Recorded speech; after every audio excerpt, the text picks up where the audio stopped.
Ikaw ba ang uri ng tao na dumaranas nito? Marahil ay gumising ka ng maaga. Buong puso mong inialay ang iyong sarili sa iyong trabaho at manalangin ng may pananampalataya, ngunit pakiramdam mo ay may pumipigil sa iyong pinansyal na kaunlaran. Isang bagay na hindi mo lubusang maipaliwanag, ngunit nararamdaman mo ito sa iyong puso. May mga katotohanan sa Biblia tungkol sa kasaganaan na hindi palaging nabibigyang pansin sa maraming simbahan, mga katotohanan na maaaring eksakto ang mga susi na hinahanap mo upang maunawaan ang probisyon ng Diyos sa iyong buhay. Ito ay hindi tungkol sa pagsusumikap at hindi rin tungkol sa pagkakaroon ng higit na pananampalataya. Ito ay tungkol sa pag-unawa sa mga alituntunin na nakasulat sa banal na kasulatan sa loob ng libu-libong taon. Maaaring nabubuhay ka na may mga pag-iisip tungkol sa pera na hindi lubos na nagpapakita ng puso ng Diyos. Marahil ay nagdadala ka ng pagkakasala sa pananalapi na naitanim sa iyo ng mga hindi pagkakaunawaan tungkol sa pera at pananampalataya. Samantala, ang mga pagpapalang inihanda ng Ama para sa iyo ay maaring manatiling nakaharang, hindi dahil sa kawalan ng banal na pag-ibig, kundi dahil sa kakulangan ng pangunawa sa Biblia.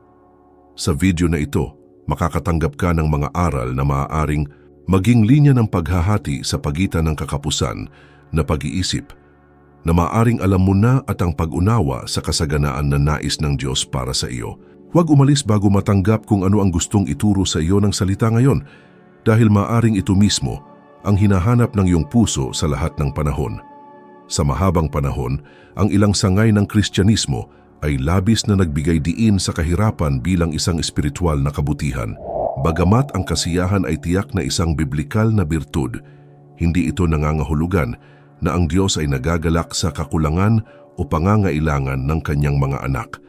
Ang unang katotohanan na nararapat pansinin ay matatagpuan sa Deuteronomio, Kabanata 8, versikulo 18. Ngunit iyong aalalahanin ang Panginoon mong Diyos, sapagkat siya ang nagbibigay sa iyo ng kapangyarihan upang magkaroon ng kayamanan, upang pagtibayin ang kaniyang tipan na kaniyang isinumpa sa iyong mga magulang gaya ng sa araw na ito. Pansinin na hindi nito sinasabing to get just enough or to survive. Pinag-uusapan nito ang kakayahang makakuha ng kayamanan. Ang Diyos ang siyang nagbibigay sa iyo ng lakas, kakayahan at karunungan para umunlad. Bakit minsan minamaliit ang katotohanan ito? Dahil mas madaling tanggapin ang kakapusan bilang kalooban ng Diyos kaysa tanungin kung ang ating mga pag-iisip tungkol sa pera ay nakahanay sa salita. Ngunit kailangan mong maunawaan na ang Diyos ay hindi kinakailangang nalulugod sa iyong kakulangan. Sa mga awit, Kabanata 35, taludtod 27, ito ay nakasulat, "Ang mga nagnanais ng aking katuwiran ay magsiawit sa kagalakan at magalak, at sila'y patuloy na magsabi, dakila ang Panginoon, na nalulugod sa kasaganaan ng kanyang lingkod. Ang kasaganaan ay hindi kasalanan kung ito ay nagmumula sa kamay ng Diyos at ginagamit ito. Kung ang katotohanan ito ay nakaantig sa isang bagay sa kaibuturan ng iyong puso, isulat sa mga komento. Tinatanggap ko ang pagkaunawa sa Biblia tungkol sa kasaganaan na nagmumula sa Diyos. Ang iyong pagpapahayag ng pananampalataya dito ay makapagpapalakas hindi lamang sa iyong buhay, kundi sa buhay ng lahat ng nagbabasa nito. Ang ikalawang katotohanang dapat pagnilayan ay kung paano pinangangasiwaan ni Jesus ang mga mapagkukunan. Minsan ay itinuro sa atin na si Jesus ay nabuhay sa ganap na kahirapan, ngunit ang maingat na pagbabasa ng kasulatan ay nagpapakita ng mas balanseng pananaw. Si Jesus ay may mga alagad na sumunod sa kanya ng buong panahon na nagpapahiwatig ng ilang antas ng suporta sa organisasyon. Sa Juan Kabanata 12, versikulo 6, makikita natin na si Judas ay taglay ang supot at kinuha ang inilagay doon. Ito ay nagpapahiwatig na ang mga mapagkukunan ay pinangangasiwaan sa ministeryo ni Jesus. Sa ika-8 kabanata ng Lukas, mga talata 2 at 3, makikita natin na ang ilang mga babae na pinagaling sa masasamang espiritu at mga karamdaman, si Maria na tinatawag na Magdalena na nilabasan ng 7 demonyo at si Juana na asawa ni Chuza, ang katiwala ni Herodes, at si Susana at marami pang-iba na naglingkod sa kanya ng kanilang mga ari-arian. Ang maunlad na kababaihan ay nag-ambag sa pagsuporta sa ministeryo. Ang punto ay hindi na mayaman si Jesus, ngunit hindi siya nangaral laban sa kasaganaan kapag ginamit para sa tamang layunin.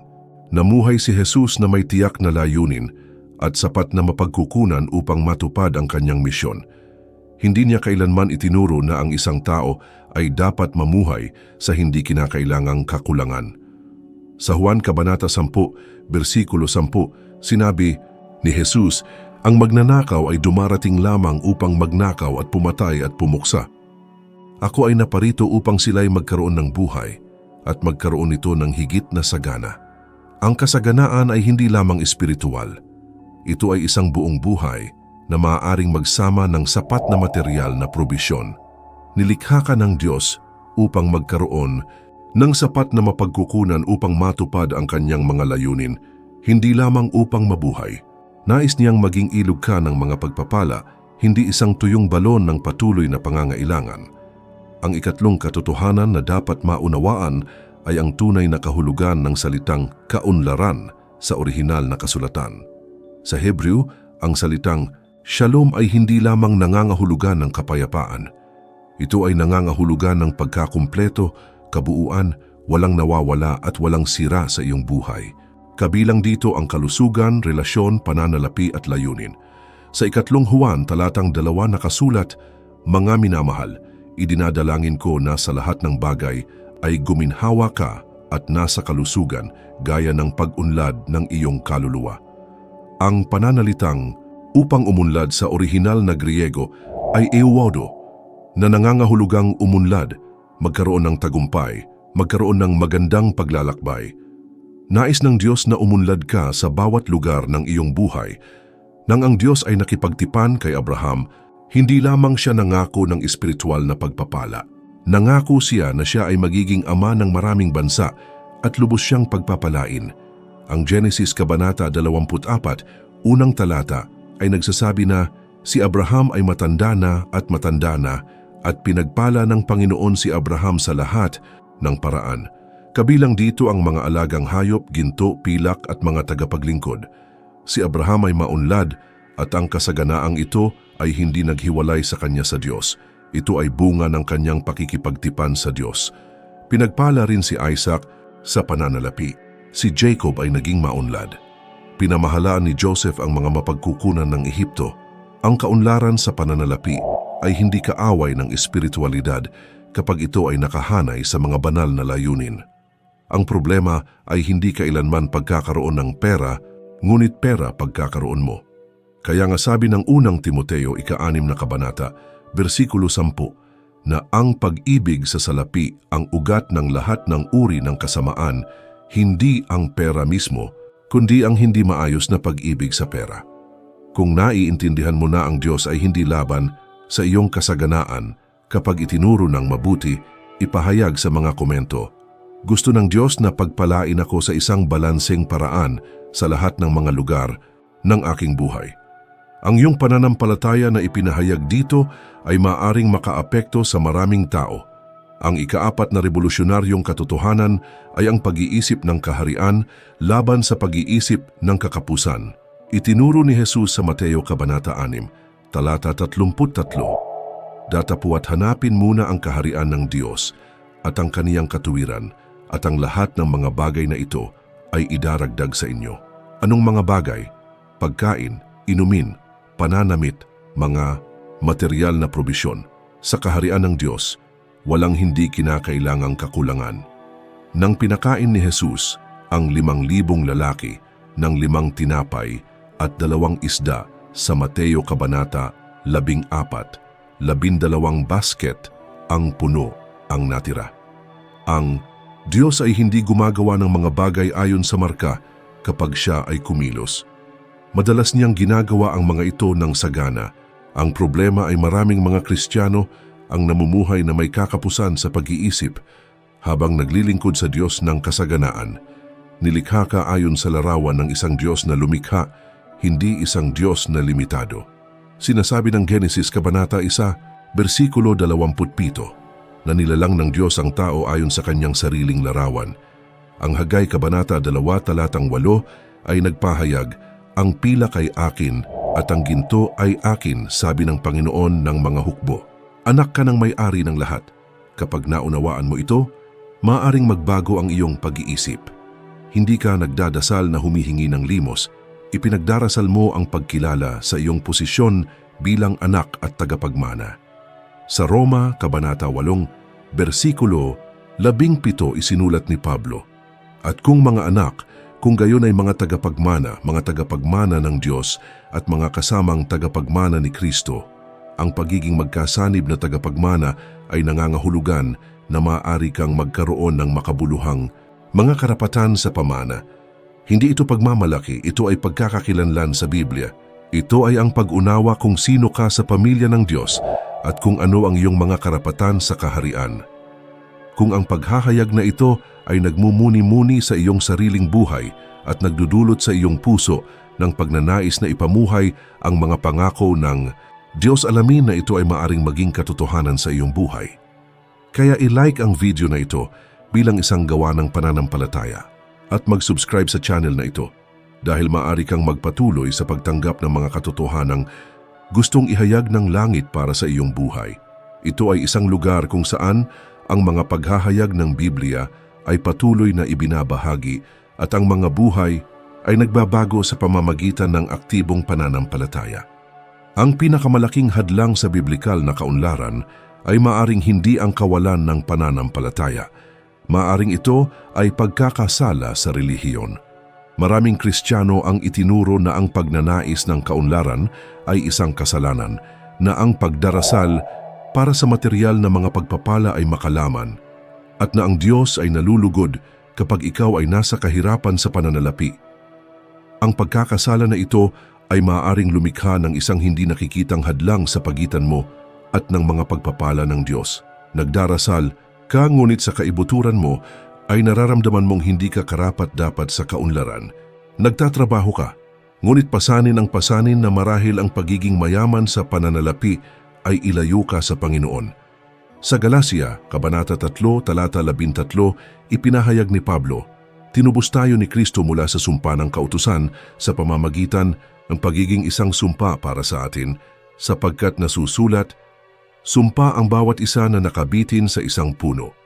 Anong sumpa? Sa Deuteronomio, Kabanata 28, mga talata 15 hanggang 68, ang mga kahihinatnan ng pagsuway ay nakalista, kabilang ang paghihirap sa pananalapi. Kung iniligtas tayo ni Kristo mula sa mga kahihinatnan na ito, maaaring kabilang dito ang paglaya mula sa mga pattern ng hindi kinakailangang kakulangan. Hindi mo na kailangang mamuhay sa ilalim ng patuloy na limitasyon dahil sa sakripisyo ni Jesus. Hindi lamang sinigurado ng krus ang iyong walang hanggang kaligtasan, maaaring sinigurado nito ang iyong paglaya mula sa maraming limitasyon, kabilang ang ilang mga limitasyon sa pananalapi. Ang Galacia Kabanata 3, versikulo 14 ay nagpapatuloy.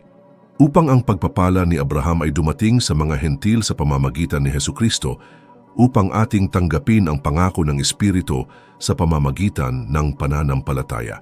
Maaaring kabilang sa pagpapala ni Abraham ang balanseng material na kasaganaan. Ang ika-6 na katotohanan ng pagbabago ay nakasalalay sa tamang pag-unawa sa mga ikapu at mga handog. Ang ilang mga pinuno ay binaluktot ang mga prinsipyong ito na ginagawang manipulasyon sa pananalapi. Ngunit ang katotohanan sa Biblia tungkol sa pagbibigay ay makapangyarihan at mapagpalaya kapag naiintindihan ng tama. Sa Malakiyas, Kabanata ng 3:10 talata, ang Diyos ay nag-aanyaya. "Dalhin ang lahat ng ika-10 bahagi sa kamalig upang magkaroon ng pagkain sa aking bahay at subukin mo ako ngayon dito," sabi ng Panginoon ng mga hukbo, "kung hindi ko bubuksan para sa inyo ang mga dungawan ng langit at ibubuhos ko sa inyo ang isang pagpapala na walang sapat na silid upang tanggapin iyon." Ngunit mag-ingat, hindi ito tungkol sa pagbibigay para makatanggap bilang isang automatikong formula. Ito ay tungkol sa pagpaparangal sa Diyos ng iyong mga unang bunga at pagkilala na Siya ang pinagmumulan ng lahat ng mayroon ka. Ito ay tungkol sa pagsira sa diwa ng kasakiman at pagbuo ng isang mapagbigay na puso. Ang ika-10 ay hindi pagbabayad ng utang sa Diyos. Ito ay isang pagkilala na Siya ang Panginoon sa iyong pananalapi. Ang pagbibigay ay hindi isang bargain para sa mga pagpapala. Ito ay isang pagpapahayag ng pasasalamat at pananampalataya. Kapag nagbibigay ka ng may tamang puso, iniayon mo ang iyong sarili sa prinsipyo ng pagbibigay at pagtanggap na namamahala sa kaharian.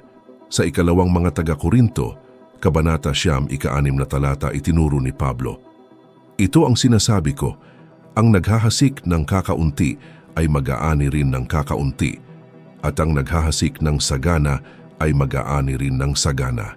Ito ay isang espiritual na prinsipyo. Maaari kang umani ng kasing dami ng iyong itinanim kapag ginawa ng may tamang motibasyon. Kung nais mong ihanay ang iyong sarili sa prinsipyong ito ng paghahasik at pag-aani, isulat sa mga komento, "Masaya akong magbibigay at maghihintay sa paglalaan ng Diyos." Ang iyong pagpapahayag ng pananampalataya dito ay maaring magbukas ng mga pintuan ng espiritual na pangunawa. Ang ika-7 paghahayag ay may kinalaman sa panahon ng Diyos laban sa ating pagkabalisa ng tao. Marami ang sumuko sa mga pangako ng Diyos dahil umaasa sila ng agarang resulta, ngunit gumagawa ang Diyos sa mga panahon at mga siklo, hindi sa ating kawalan ng pasensya. Sa Ecclesiastes Kabanata 3, unang taludtod, nasusulat, "Sa lahat ng bagay ay may kapanahunan at panahon sa bawat layunin sa silong ng langit. May panahon para maghasik at may panahon para umani. May panahon para magtanim at may panahon para makitang namumunga ang puno." Idineklara ng Habakuk na kabanata ng 3, "Sapagkat ang pangitain ay para pa sa takdang panahon, ngunit ito'y nagmamadali hanggang sa wakas at hindi magsisinungaling. Bagaman ito'y nag-aantay, hintayin mo, sapagkat tiyak na darating." Ang mga pangako ng Diyos ay may angkop na panahon upang matupad. Maaring ikaw ay nasa panahon ng paghahasik na iniisip na ang iyong mga panalangin ay hindi dinidinig, na sa katunayan ay maaring naghahanda ang Diyos ng isang bagay na hihigit sa iyong mga inaasahan. Ang iyong mga kontribusyon, ang iyong pananampalataya at ang iyong mga panalangin ay hindi nawalan ng kabuluhan. Maaring naipon ang mga ito bilang espiritual na pamumuhunan. Ang problema ay gusto ng ating henerasyon ang lahat agad. Ngunit ang mabilis na lumalagong mga puno ay may mababaw na ugat at nahuhulog sa unang bagyo. Maaring ang Diyos ay nagtatayo ng isang bagay na matatag at tumatagal sa iyong buhay pinansyal, isang bagay na makatiis sa anumang krisis. Ang ika-8 pagbubunyag ng katotohanan ay tungkol sa inheritance mentality kumpara sa survival mentality. Ang Kawikaan Kabanata 13, versikulo 22 ay nagsasabi, "Ang mabuting tao ay nag-iiwan ng mana sa mga anak ng kaniyang mga anak, ngunit ang kayamanan ng makasalanan ay nakaimbak para sa matuwid." Hindi gusto ng Diyos na mabuhay ka lang. Maaring gusto niya na bumuo ka ng isang pamana. Ito ay ganap na nagbabago sa iyong pananaw sa pera. Hindi ka lang nagtatrabaho para magbayad ng mga bayarin ngayong buwan. Maaari kang bumuo ng isang bagay na makakaapekto sa mga henerasyon. Hindi ka lang nagdadasal para sa iyong kasalukuyang pangangailangan. Maaari kang nagdadasal para sa kaunlaran ng iyong lahi. Sa Isayas Kabanata 61, talatang 3, ipinropesiya na ang matuwid ay tatawaging mga oak ng katuwiran, ang pagtatanim ng Panginoon upang siya ay luwalhatiin. Ang mga oak ay mga puno na nabubuhay ng daan-daang taon. Maaaring itinatanim ka ng Diyos bilang isang puno na magbibigay lilim at bunga sa maraming henerasyon. Ang iyong kaunlaran sa pananalapi ay hindi tungkol sa iyo. Maaaring ito ay tungkol sa kaharian ng Diyos na lumalawak sa pamamagitan ng iyong mapagbigay na buhay. Ito ay maaaring tungkol sa mga proyektong itinatayo, ang mga misyonero na sinusuportahan, ang mga pamilyang pinagpapala sa pamamagitan ng mga mapagkukunang dumadaan sa inyong mga kamay. Kapag naunawaan mo ito, ang iyong motibasyon para sa kaunlaran ay ganap na nagbabago. Hindi ito kasakiman, ito ay responsibilidad. Ito ay hindi pagkamakasarili, ito ay pangangasiwa. Hindi mo gustong yumaman para sayangin ito. Gusto mong umunlad para maging mas mabisang daluyan ng mga pagpapala. Ang paghahayag na ito ay masyadong mahalaga upang itago sa iyong sarili. Kung naaantig nito ang iyong puso, ibahagi ang video na ito ngayon sa isang taong nangangailangan ng katotohanan ito. Maaari kang maging instrumento na ginagamit ng Diyos upang palayain ang ibang tao mula sa paglilimita sa mga pag-iisip. Ang ikasiyam at huling paghahayag ay tungkol sa praktikal na pagkilos. Itinuro ni Santiago Kabanata 2:17 talata na ang pananampalataya sa sarili kung walang mga gawa ay patay. Maaari mong matanggap ang lahat ng mga paghahayag na ito, ngunit kung hindi ka kikilos, walang magbabago sa iyong realidad sa pananalapi. Unang aksyon, i-renew ang iyong isip. Ang Roma Kabanata 12 versikulo 2 ay nagsasabi, "At huwag kayong umayon sa sanlibutang ito, kundi magbago kayo sa pamamagitan ng pagbabago ng inyong pag-iisip upang mapatunayan ninyo kung ano ang mabuti at kaaya-aya at sakdal na kalooban ng Diyos." Itigil ang pag-iisip tulad ng mundo tungkol sa pera at simulan ang pag-iisip ayon sa mga prinsipyo ng Biblia. Pangalawang aksyon, baguhin ang iyong mga pahayag. Itigil ang patuloy na pagsasabi, "Wala akong pera, baliw na ako, hinding-hindi ako aabot." Ang iyong mga salita ay nakaka-impluwensya sa iyong pag-iisip. Simula ng pagpapahayag, "Ang Diyos ang aking pinagmumulan. Siya ang nagbibigay ng aking mga pangangailangan. Ako ay umunlad sa kung ano ang aking inilalagay ng aking mga kamay ayon sa kanyang kalooban." Ikatlong aksyon, parangalan ng Diyos sa iyong pananalapi. Magbigay ng may kagalakan hindi dahil sa obligasyon, mamuhunan sa kaharian hindi lamang sa iyong mga hangarin. Maging bukas palad sa mga nangangailangan dahil sa Kawikaan Kabanata 11, versikulo 17, ito ay nakasulat, "Siya na mabait sa dukha ay nagpapautang sa Panginoon at siya ay magbabayad sa kanya para sa kung ano ang kanyang ibinigay." Ngayon, sama-sama tayong manalangin at nais kong ipanalangin mo ang panalangin ito nang may taimtim na pananampalataya dahil maaaring handa ang Diyos na ilipat ang mga bundok sa iyong buhay pinansyal. Ama sa langit, kinikilala ko na ikaw ang nagmamay-ari ng lahat. Itinatakwil ko ang bawat kaisipang kakapusan na maaaring itinanim sa aking puso. Sinisira ko ang bawat hindi kinakailangang limitasyon sa pananalapi sa aking buhay at sa aking pamilya. Sa pangalan ni Jesus, ipinapahayag ko na ako ay anak ng Hari, tagapagmana ng mga pangako, at na ang Panginoon ay masiyahan sa aking balanseng kaunlaran. Inilalagay ko ang aking pananalapi sa iyong mga kamay at nagtitiwala na gagabayan mo ako sa bawat desisyon na gagawin ko. Naway ang aking buhay ay maging channel ng mga pagpapala para sa marami. Sa pangalan ni Jesus, Amen. Ang siyam na katotohanan ito na kakatanggap mo lang ay hindi lamang impormasyon. Ito ay mga paghahayag ng Biblia na maaaring magbago ng iyong pananaw sa pananalapi. Ang bawat salita na narinig mo dito ay batay sa banal na kasulatan at maaaring magkaroon ng kapangyarihang sirain ang mga generational pattern. Maaaring nagsimula ang Diyos ng bagong gawain sa iyong puso. Ang pag-unawa sa Biblia tungkol sa kasaganaan na maaaring nagising sa iyo ngayon ay maaaring magpakita mismo sa iba't ibang mga desisyon, iba't ibang mga saloobin, iba't ibang pananampalataya. Maaaring nakatanggap ka ng bagong pananaw sa pamamagitan ng salitang ito. Ngayon gusto kong gumawa ka ng deklarasyon ng pananampalataya sa mga komento. Sumulat, "Mababago ng Diyos ang aking pangunawa sa pananalapi simula ngayon." Ito ay hindi lamang isang komento, ito ay ang iyong pananampalataya na ipinapahayag sa publiko. Kung hindi mo pa ito nagustuhan, ngayon na ang oras para kumpirmahin na natanggap mo na ang paghahayag na ito at namumunga ito sa iyong puso.